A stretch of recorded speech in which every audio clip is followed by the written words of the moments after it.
Okay अच्छा लेकिन ये जी सॉरी यार मैं जरा एक कॉल ले रहा था, बोले।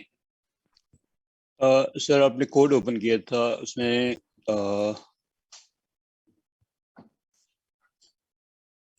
हाँ बोले।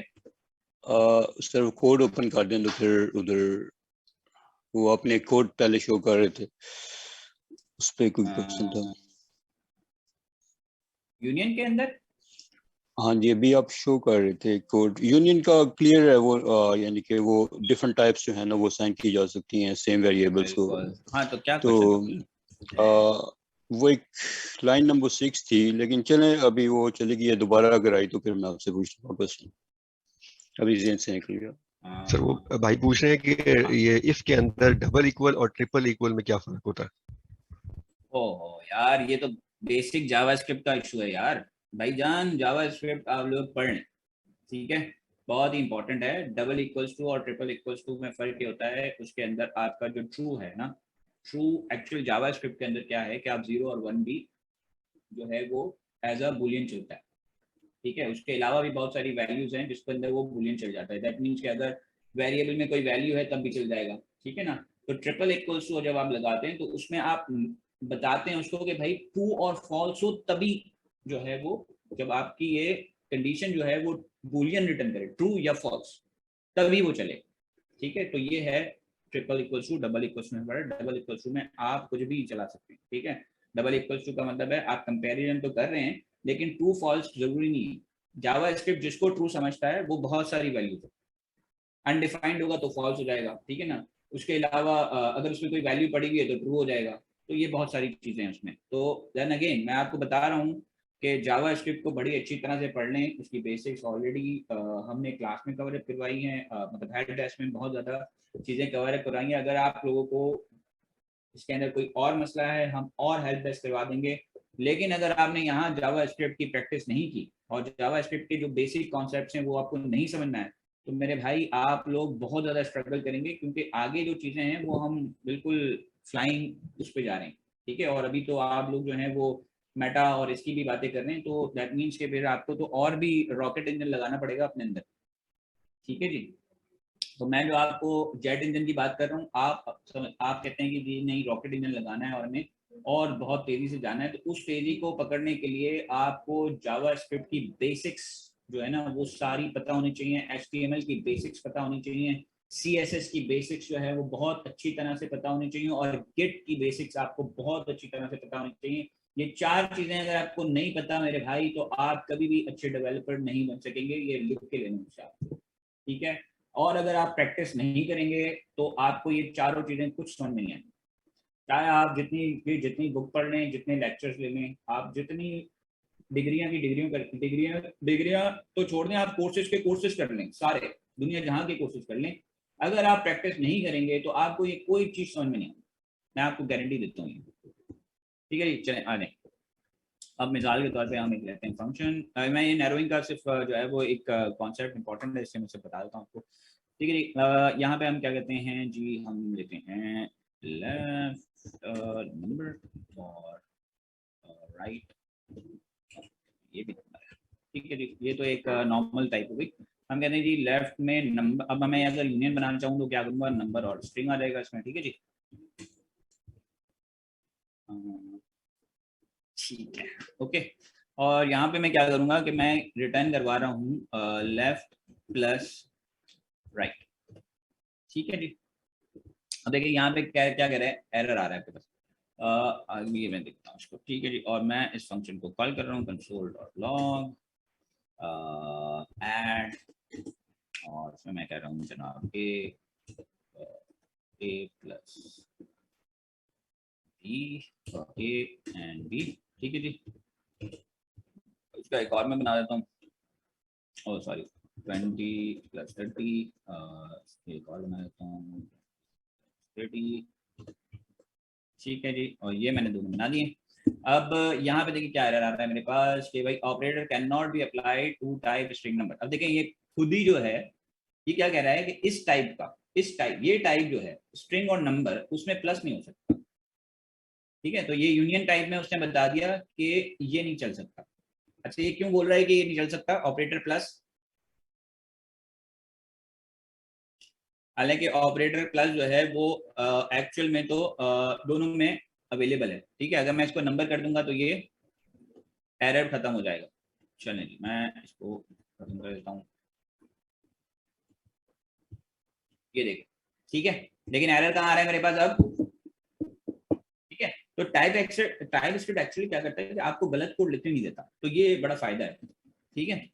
तो अब यहाँ पे अगर मैं इसको जो है वो, अब मुझे क्या करना पड़ेगा, इसको नैरो करना पड़ेगा, ठीक है, तब जाके ये कोड चलेगा। अब नैरो करने के लिए मैं क्या करूंगा, इफ अगर मैं कह रहा हूँ type of left equals to, ठीक है, टाइप ऑफ इक्वल्स टू क्या है, अगर तो नंबर है, ठीक है, और और और एंड क्या, type of right equals to number, ठीक है। अगर नंबर है तो क्या करे, रिटर्न करे लेफ्ट प्लस राइट एल्स।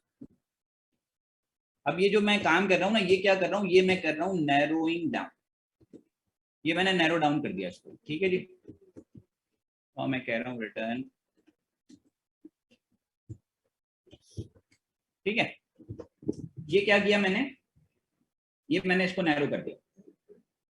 अब टाइप स्क्रिप्ट जो है कॉन्टेक्स्ट के हिसाब से पता चला सकता है कि रिटर्न टाइप क्या हो। पहले ये इसको रिटर्न टाइप नहीं समझ में आ रही थी, ठीक है। लेकिन यहाँ पे रिटर्न टाइप क्या है, स्ट्रिंग एंड नंबर। अगेन वो क्या कर रहा है कि यूनियन में दे रहा है, लेकिन यहाँ पे उसके पास क्लियर है कि एक्चुअल में ये क्या है, ठीक है। अगर मैं यहाँ पे आ रहा हूँ तो ये पता चल रहा है कि इसके पास नंबर, ठीक है जी। देखें यहाँ पे क्या कर रहा है, लेफ्ट भी नंबर है और राइट भी नंबर है। उसको ये यहाँ पे पता है कि इस कॉन्टेक्स्ट के अंदर इस जगह पे राइट और लेफ्ट नंबर ही है, ठीक है। देखें राइट पे आ रहा है नंबर और लेफ्ट पे भी आ रहा है नंबर, तो ये क्या हो गया, नैरो हो गया, यूनियन से ऑटोमेटिकली उसकी टाइप में आ गया। समझ में आ रही है बात, ठीक है जी। तो ये होता है नैरो, और इसके अंदर बेसिकली नैरोइंग जो है यूनियन के अंदर हर किसी में ये नैरो होता जाएगा, ठीक है जी। रिटर्न टाइप के अंदर भी नैरोइंग होती है आपके पास। तो ऐड के अंदर अभी बेसिकली क्या है कि यूनियन आ रहा है आपके पास। तो अगर मैं यहाँ पे अगर कोई रिजल्ट दूंगा, सपोज मैंने कहा लेट रिजल्ट इक्वल्स टू,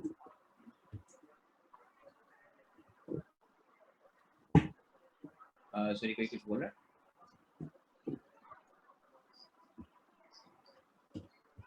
ठीक है जी, रिजल्ट इक्वल्स टू दिस। तो अब मैं यहाँ पे देखें क्या आएगा मेरे पास, स्ट्रिंग एंड नंबर्स। तो अब मैं रिजल्ट के अंदर डॉट टू अपर केस करूंगा या इसको रिजल्ट डॉट, तो यहाँ पे मेरे पास जो मेथड आएंगे ना, ये भी देख लें कि मेथड कौन से आ रहे हैं। मेथड वो आ रहे हैं जो दोनों में अवेलेबल होंगे, यानी कि ये वो मेथड्स हैं जो एक्चुअल में नंबर और स्ट्रिंग के हिसाब से, नंबर और स्ट्रिंग के हिसाब से यूनियन हो रहा है, और नंबर और स्ट्रिंग की जो टाइप है उसके जो मेथड है वो आ रहे हैं, ठीक है। अब अगर मैं इसको यहाँ पे रिजल्ट को ये कर देता हूँ तो क्या होगा, सॉरी यार मैं कर रहा हूँ unmute, मैं कर रहा हूँ। ये क्लास में नहीं, ठीक है। तो यहाँ तक कोई क्वेश्चन है आप लोगों को,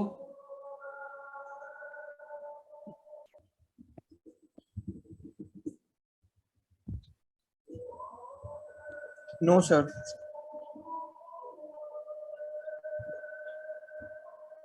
ये बहुत अच्छी एग्जाम्पल है, इसको आप केयरफुली देख लें और अगर प्रैक्टिस भी साथ कर सकते हैं तो कर लें। तो एक काम करते हैं ना, यहीं पे ले लेते हैं।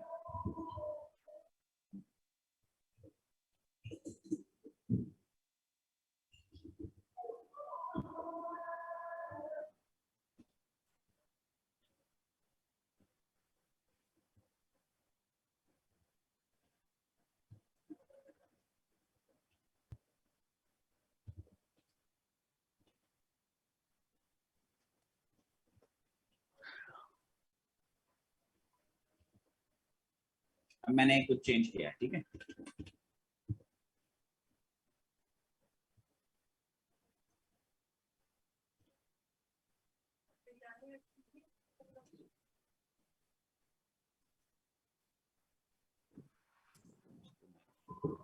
वापस से बैक टू console.log कर देता हूँ।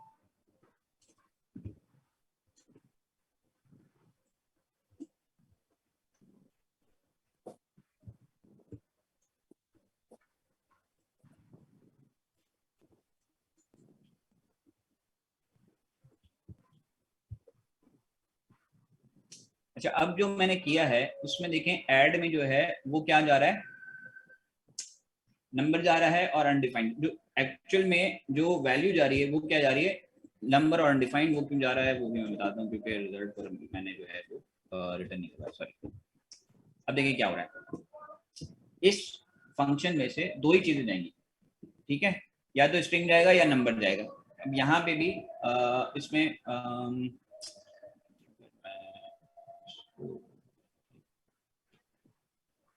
रिटर्न तो ऐसे ही जाएगा ना, क्योंकि यूनियन में। चलिए ठीक है, जो मैं दिखाना चाहता हूँ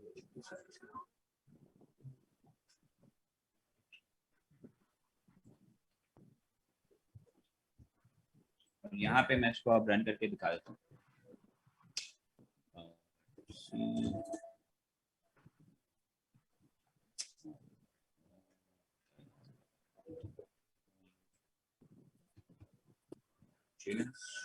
ठीक है जी, यहाँ पे देखें 20 और 30 इस तरह से है और यहाँ पे 50 आ गया।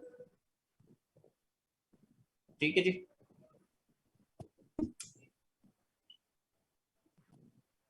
ओके जी, आगे चलते हैं। आज का जो लेक्चर है वो स्टार्ट करते हैं। अच्छा, ऑब्जेक्ट के अंदर हमने देख लिया था कि ऑब्जेक्ट क्या होता है, कोई डिफाइन करेगा जावास्क्रिप्ट में ऑब्जेक्ट क्या होता है? की एंड वेली पेयर्स हम डिफाइन करते हैं ऑब्जेक्ट पूरा। तो डिफरेंट टाइप्स ऑफ, मतलब कि इसके अंदर क्या बोलते हैं उसको, इसके अंदर हम स्ट्रिंग भी पास करा सकते हैं, बूलियन, ये सब चीजें पास करा सकते हैं। ठीक है, जावास्क्रिप्ट में जो ऑब्जेक्ट होता है वो बेसिकली, अगर आप बहुत ही सिंपल उसमें समझें तो anything is object if it is defined in की वैल्यू। ठीक है, ये अगर मैं ये करूंगा लेट ऑब्जेक्ट इक्वल्स टू, ठीक है, या पर्सन इक्वल्स टू, तो यहाँ पे बेसिकली ऑब्जेक्ट क्या होता है, कोई भी दो पैरेंथेसिस वेरिएबल के अंदर अगर आप की वैल्यू में डिफाइन करते हैं तो वो ऑब्जेक्ट बनता है। ठीक है, नहीं ठीक, ये आपका नेम आ गया,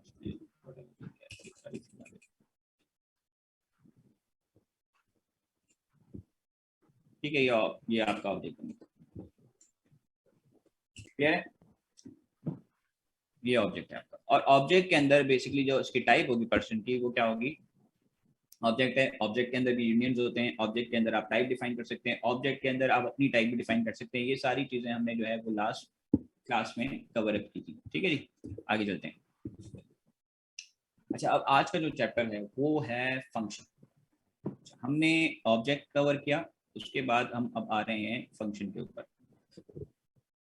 अच्छा, फंक्शंस क्या होते हैं जी? सर फंक्शंस जो हैं वो किसी भी अगर आपको एक की चीज बार बार करने की जरूरत है तो आप फंक्शन को कॉल करते हैं और उससे वो काम बार बार हो सकता है, डिफाइन फंक्शन करते हैं। जैसे हमने अभी ऐड का फंक्शन बनाया, क्यों, क्योंकि हमें ऐड बार बार करना पड़ रहा है और दो डिफरेंट डिफरेंट वैल्यू के साथ करना पड़ रहा है, तो हमने क्या किया, फंक्शन बनाया।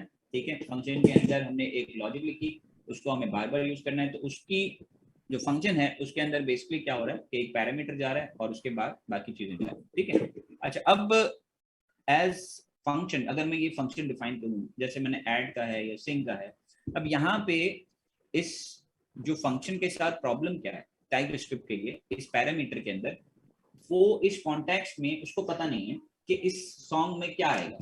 ठीक है, तो टाइप स्क्रिप्ट क्या करेगा कि वो ये आपको एनी टाइप बताएगा कि ये एनी टाइप है, लेकिन एनी टाइप क्या है, एज एन एरर बताएगा कि भाई TypeScript will consider it to be the any type, meaning the parameter type could be anything, और टाइप इसको डिफाइन नहीं कर सकता। ठीक है, क्योंकि अगर टाइप स्क्रिप्ट का मसला क्या है, टाइप स्क्रिप्ट के पास अगर कॉन्टेक्स्ट होगा तो वो उसकी टाइप खुद से साइन करेगा, लेकिन अगर कॉन्टेक्स्ट नहीं होगा तो वो उसकी टाइप डिटरमाइन नहीं कर सकता। तो इस फंक्शन की ये वाला जो नॉर्मल फंक्शन लिखा हुआ है, जो कि जावास्क्रिप्ट में तो इजीली चल जाएगा, लेकिन टाइप स्क्रिप्ट में वो चल तो जाएगा, लेकिन उसके अंदर बेसिकली क्या होगा कि एनी टाइप आ जाएगी उसके अंदर, और एनी टाइप बास उसके अंदर यानी कि बाल डिक्लेरेशन में बेसिकली वो कहलाती है एरर टाइप। बाद जब आपको वो एरर देगा कि भाई ये टाइप डिक्लेयर करो, इसमें रिटर्न के अंदर स्पेशली वो बताता है कि भाई रिटर्न टाइप जो है वो एनी जा रही है, इसका मतलब है कि एरर है। तो एनी टाइप को हम थोड़ा सा और बाद में थोड़ा सा डिस्कस कर लेंगे। अच्छा, अब जब हम बेसिकली पैरामीटर के अंदर भी उसी तरह से एनोटेशन बेस्ड आप जो है वो पैरामीटर की टाइप दे सकते हैं, ठीक है जी। तो आप फंक्शन लिखें, फंक्शन के अंदर जो भी फंक्शन है उसके अंदर उसकी टाइप लिखते हैं, तो वो एक्चुअल में क्या होगा, उसकी पैरामीटराइज वाइज टाइप देगा। अभी हमने ऐड में देखा कि हमने उसकी तरह से एनोटेशन दी और उसके बाद उसकी टाइप दे दी। अच्छा, अब दूसरी बात क्या है कि TypeScript argument counting will come into play if a function is called with either too few और टू मैनी आर्गुमेंट्स, ठीक है। अब यहाँ पे जो आर्गुमेंट्स हैं आपके, ठीक है, यहाँ पे अगर आप आर्गुमेंट्स जितने आर्गुमेंट्स डिफाइन किए आपने, अगर उसके साथ अगर वो ऑप्शनल नहीं है, ऑप्शनल कैसे होगा, ऑप्शनल पता है कैसे होगा टाइप स्क्रिप्ट में, हमने लास्ट उसमें करके देखा था। अगर मैं सेकंड को ऑप्शनल करना चाहूँ कैसे होगा ऑप्शनल? तो क्वेश्चन मार्क लगाएंगे और इज इक्वल टू उसकी वैल्यू दे देंगे, इक्वल टू उसकी वैल्यू देते हैं, ठीक है ना। हमें पता है कि हम किसी भी वैल्यू की को इनिशियलाइज कर सकते हैं, बाय डिफॉल्ट इनिशियलाइज कर सकते हैं, ठीक है, उसकी डिफॉल्ट वैल्यू भी आ सकती है। तो यहाँ पे ऑप्शनल करने के लिए हम इक्वल टू उसकी वैल्यू दे देंगे, ठीक है जी। तो ये बेसिकली ऑप्शनल हो जाएगा। तो अगर मैं इसको ऑप्शनल कर दूं सेकंड वाले को, तो ये पहला वाला चल जाएगा। लेकिन अभी फिलहाल क्या है कि जितने आपने पैरामीटर डिफाइन किए हैं वो पैरामीटर क्या आएंगे, एज अ रिक्वायर्ड आएंगे, ठीक है। उसको आपको देना ही पड़ेगा, अदरवाइज टाइप स्क्रिप्ट का कंपाइलर आपको आगे नहीं जाने देगा, वो कहेगा भी एरर। तो अगर आपने एक पैरामीटर दे रहे हैं तब भी एरर आएगा। अगर आप दो पैरामीटर, दो आर्ग्यूमेंट्स दे रहे हैं, ये आर्ग्यूमेंट्स कहलाते हैं। एक्चुअल पैरामीटर जो हैं, जब आप फंक्शन में से किस फंक्शन के अंदर जो ये होते हैं, ये बेसिकली आर्ग्यूमेंट्स होते हैं, और बेसिकली जब आप डाल रहे होते हैं फंक्शन के अंदर तो पैरामीटर कहलाते हैं। भाई यहाँ फंक्शन में आप जान रहे हैं कि भाई ये एक पैरामीटर दिया आपने, यहाँ दो पैरामीटर दिए हैं, और यहाँ पे आपने 3 दिए, तो 2 वाले ओके हैं, बाकी सारे जो हैं वो आपके मसले मसाइल करेंगे। तो फंक्शन में टाइप स्क्रिप्ट में क्या है कि वो आपको जितने फंक्शन हैं, जितने फंक्शन में पैरामीटर्स होते हैं, वो उसको रिक्वायर्ड कहता है कि भाई रिक्वायर्ड आएगा, या तो एरर आएगा कि टू मेनी है या टू फ्यू। ऑप्शनल पैरामीटर के लिए क्या करेंगे आप, ठीक है जी। ऑप्शनल पैरामीटर जो है वो इसमें एग्जांपल दी हुई है कि भाई आप type script allows annotation of parameter optional by adding question mark. तो एक तो वो वाला है, और दूसरा ये है कि आप यहाँ पे आगे एनोटेशन के आगे क्वेश्चन मार्क डाल दें, और उसके बाद बता देंगे भाई ये वाला जो सिंगल टू है ये ऑप्शनल है, ठीक है जी, कि भाई ये आपके पास। अब आप बेसिकली एक्चुअल में यहाँ पे ये अगर सिंगर है, सिंगर में बेसिकली क्या होगा, अनडिफाइंड, अनडिफाइंड इसकी वैल्यू हो जाएगी, या तो स्ट्रिंग होगा या अनडिफाइंड होगा। ये इसको हम करके देख लेते हैं।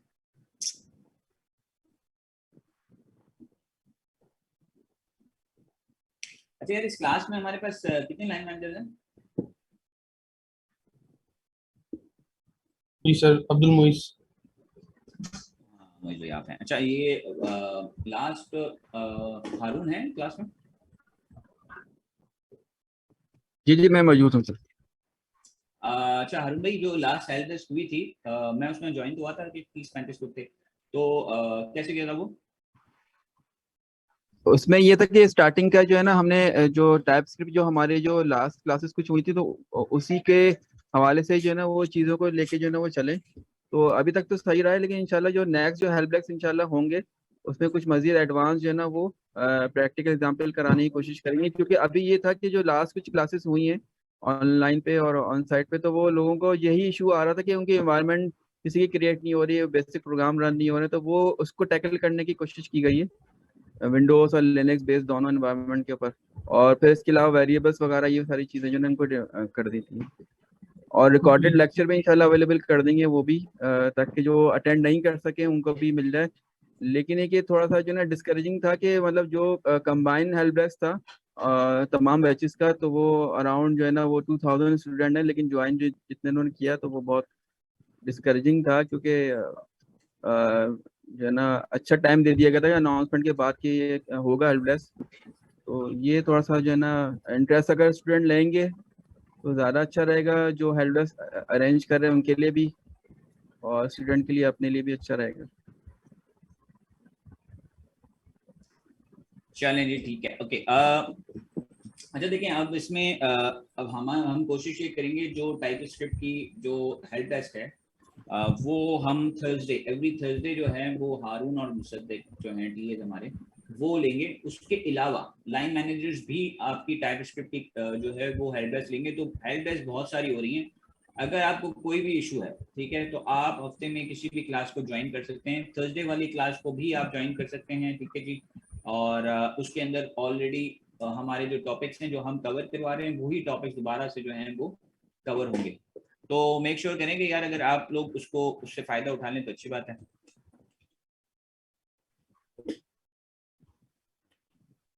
ठीक है जी।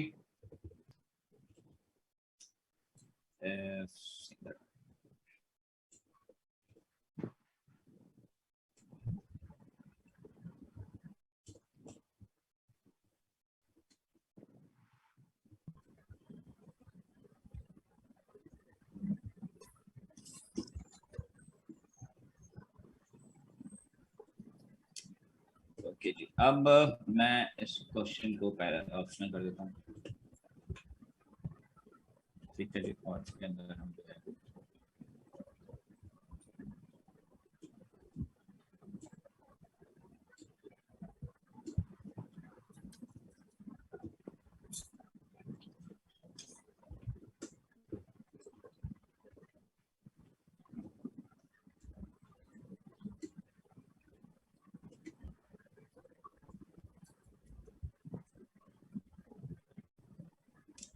हम इसको ऐसे ही एरर आ गया मेरे पास, ठीक है जी। और अगर मैं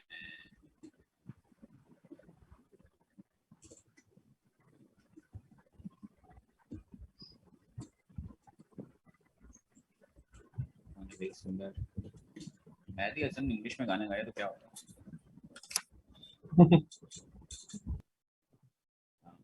जनाब मेहदी हसन के साथ हम कहते हैं भाई और भी ठीक है।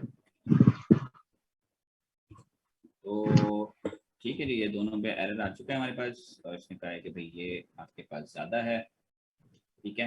यहाँ पे कह रहे हैं कि आपके पास एक्सपेक्टेड 2 आर्गुमेंट बट गॉट 3, और यहाँ पे कह रहे हैं कि भाई एक्सपेक्टेड 2 आर्गुमेंट बट गेटिंग 1, ठीक है जी। अब मैं इसको अगर क्वेश्चन मार्क कर देता हूँ तो हमारे दो तो चल जाएंगे, तीसरा नहीं चलेगा, ठीक है। दो चल जाएंगे बट तीसरा नहीं चलेगा, एरर। ठीक है, इसको भी रन करके देख लेते हैं। अब देयर इज नो इशू।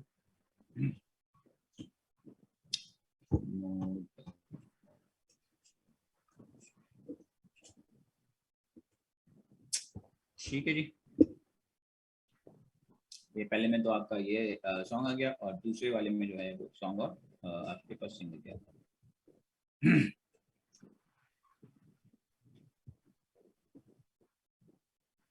अच्छा, तीसरी डिफॉल्ट पैरामीटर के अंदर जैसे मैंने कहा था कि भाई आप क्या कर सकते हैं, इक्वल्स टू भी दे सकते हैं और उसके अंदर वो जो है वो डिफॉल्ट पैरामीटर आपका बाय वैल्यू भी चल जाएगा।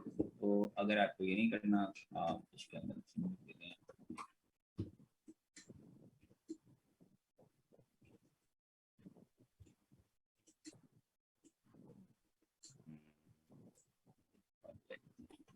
ठीक है, ये कर दें और इसके बाद भी आप इसको रन करेंगे तो बेसिकली ये क्या होगा, ये तो होगा ही होगा। अब आप इफ सिंगल करें ना करें आपको ज़रूरत नहीं है यहाँ पे ये लगाने की, ठीक है। ऑप्शनल अगर आपने कर दिया तो आपको फिर ज़रूरत नहीं है। और इस केस के अंदर जब आपने डिफ़ॉल्ट वैल्यू दे दी है, ठीक है, पहले वाले केस में जिसमें ऑप्शनल था तो उस केस में आपको चाहिए था, ये मैं इसको एक काम करते हैं, एक और फंक्शन का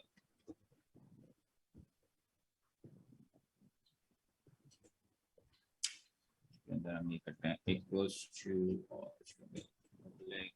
इसमें अब क्योंकि मेरे पास दोनों वैल्यू जो मैंने मेक श्योर कर लिया कि दोनों वैल्यू का चाहे कुछ भी हो जाए दोनों वैल्यू तो आएंगी आएंगी, ठीक है। तो यहाँ पे मैंने क्वेश्चन मार्क हटा दिया और इसको वैल्यू दे दी। अब यहाँ पे अच्छा मैंने क्वेश्चन मार्क लगाया तो क्या आ रहा है, ये कह रहा है parameter can not have question mark and initialiser, ठीक है। अगर आप इनिशियलाइज कर रहे हैं उसको उसी वक्त जब आप उसको डिफाइन कर रहे हैं तो उसमें क्वेश्चन मार्क आप नहीं लगा सकते, ठीक है जी। और इसको हम दोबारा से चेक कर लेते हैं 1 2,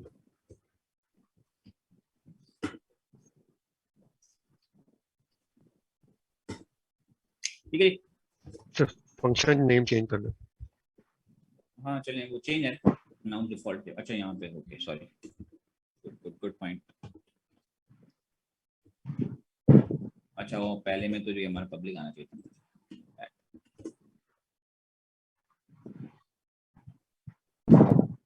ये पब्लिक आ गया। ओके जनाब, ठीक है आगे चलें। अच्छा उसके बाद एक और पैरामीटर आता है। अच्छा ये फंक्शन पैरामीटर जो है, some function are made to be called with any number of arguments. अच्छा अब अगर ऐसा है कि आप चाह रहे हैं कि फंक्शन के अंदर जो आर्ग्यूमेंट्स हो वो डायनामिक हो। डायनामिक का मतलब है डिफाइन ना हो बल्कि डायनामिक हो। तो आपके पास जो है वो दो चीजें हैं, एक तो स्प्रेड ऑपरेटर है। स्प्रेड ऑपरेटर के बारे में पता है क्या होता है ये स्प्रेड ऑपरेटर? यस सर, जी ये जो नॉन प्रिमिटिव टाइप्स होती हैं लाइक ऑब्जेक्ट और एरे, तो उसको न्यू बनाने के काम आता है। और जो हमारी वैल्यूज हुई भी होती है पहले से, अगर हम काफी सारी वैल्यूज हैं और तो उसको हम स्प्रेड ऑपरेटर्स में दे देते हैं तो वो हमें पूरा एक वेरिएबल उसके अंदर स्टोर हो जाता है और हम उसको डिफरेंट तरह से यूज कर सकते हैं। लाइक ऑब्जेक्ट में स्प्रेड, इसका नाम ही स्प्रेड ऑपरेटर है। यानी कि आप क्या कर रहे हैं कि ऐसी टाइप, ये टाइप कौन सी टाइप होगी? जो ऑब्जेक्ट टाइप होगी या फिर एरे होगी, ठीक है, कलेक्शन होगी, उन टाइप को स्प्रेड करना है। स्प्रेड करना है और क्या करना है कि उसको अलग अलग वेरिएबल में असाइन करना है। क्योंकि देखिए ये वाली जो टाइप होती है वो क्या होती है, ज्यादातर की वैल्यू शेप में होंगी आपकी, ठीक है। तो उसके जो की है वो ऑलरेडी वेरिएबल बन जाएंगे और बाकी वैल्यू बन जाएंगी। तो आप उसके अंदर बाज़ दफा आप देखेंगे जावास्क्रिप्ट के अंदर आपको थोड़ी ना, जब आप एडवांस जावास्क्रिप्ट की प्रोग्रामिंग देखेंगे या ECMAScript 6 की प्रोग्रामिंग देखेंगे तो उसमें अजीब अजीब चीजें आपको नजर आएंगी जो आपको समझ में नहीं आएंगी। उसमें से एक अजीब चीज जो है वो ये है आपका स्प्रेड ऑपरेटर, ठीक है। स्प्रेड ऑपरेटर जो है वो बेसिकली क्या करता है कि दो चीजों में काम आ रहा है। एक्चुअल में क्या है कि स्प्रेड करने में काम आ रहा है, कोई कलेक्शन देंगे तो उसको स्प्रेड करने में काम आ रहा है। और अगर यहाँ पे फंक्शन पैरामीटर में क्या कर रहा है कि अगर आप पैरामीटर देने उसके आगे अगर आप स्प्रेड ऑपरेटर लगा देते हैं तो इसका मतलब है कि ये दो फंक्शन के अलावा आगे जितने भी आप चाहें दे दें, ठीक है। मिसाल के तौर पे मैं इसकी एक एग्जांपल बनाता हूँ।